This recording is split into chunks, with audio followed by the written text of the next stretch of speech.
السلام عليكم ورحمة الله وبركاته، وأهلاً وسهلاً بكل الأمهات في قناة كناتي نوريسون. اليوم بدنا نتحدث عن واحد من أكثر المواضيع اللي تزعج الأمهات، خاصة في فصل الشتاء: الزكام والسعال عند الأطفال.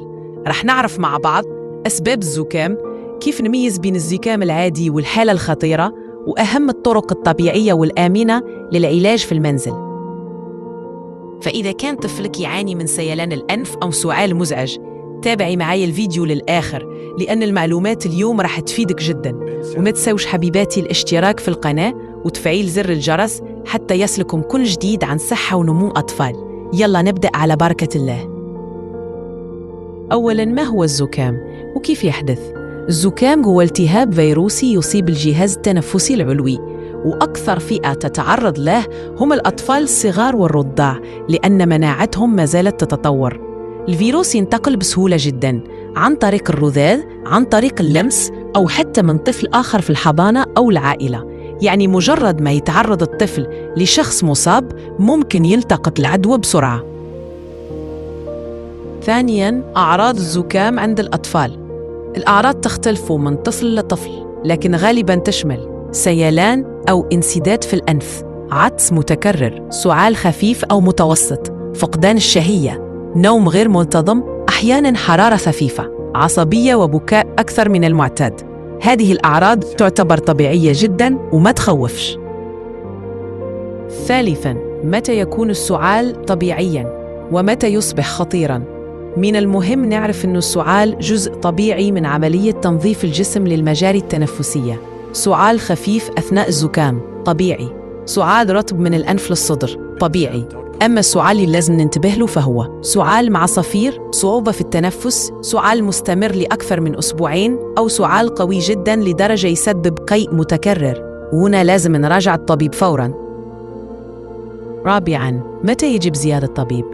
هناك حالات لا يجب تأجيلها: حرارة فوق 39 وتستمر أكثر من يومين، صعوبة في التنفس، الطفل يتنفس بسرعة ويصدر صوتاً عند التنفس، خمول واضح، رفض الرضاعة أو الأكل، جفاف الفم أو قلة عدد الحفاضات المبللة، طفح جلدي مع الزكام.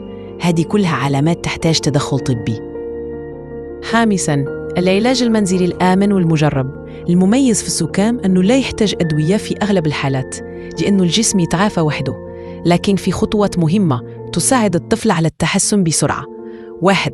تنقيط الأنف بمحلول ملشي يساعد في تنظيف الأنف وتسهيل التنفس. 2. جهاز التبخير humidifier يرطب الجو ويخفف السعال والانزعاج. 3. حمام دافئ يريح عضلات الطفل ويفتح الأنف. 4.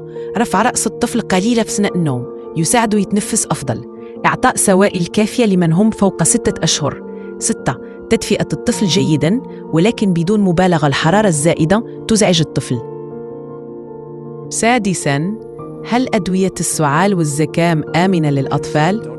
وهنا لازم نكون واضحين: الأطفال أقل من 2 سنين يمنع استخدام أدوية السعال والزكام الخاصة بالكبار لأنها قد تسبب مشاكل خطيرة. الشيء الوحيد المسموح هو خفض حرارة بوصف الطبيب، أما المضادات الحيوية فلا فائدة منها لأنها لا تعالج الفيروسات. 7. نصائح لتجنب الزكام مستقبلاً: تهوية الغرفة يومياً، تجنب الأماكن المزدحمة، غسل اليدين باستمرار، إبعاد الطفل عن المدخنين، تقوية مناعة الطفل بالغذاء الجيد والرضاعة. وبهذا نكون وصلنا لنهاية الفيديو. أتمنى تكون المعلومات اللي قدمتها لكم اليوم ساعدتكم في فهم الزكام والسعال عند أطفالكم وكيفية التعامل معهم بهدوء واطمئنان. تذكروا دايماً أن أغلب نزلات البرد عند الأطفال طبيعية ومؤقتة، ومع العناية الصحيحة تمر بسلام بإذن الله. إذا عندكم أي سؤال أو تحبوا موضوع معين للفيديو القادم اكتبوه لي في التعليقات وأنا راح أجاوبكم بكل سرور. ولا تنسوا حبيباتي الضغط على زر الإعجاب والاشتراك في القناة وتفعيل الجرس حتى يصلكم كل جديد من قناة كناتي نوريسون.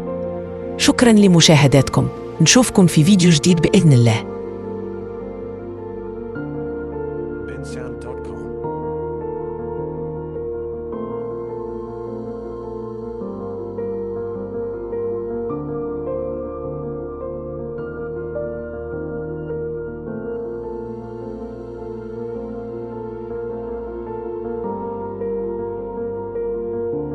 sound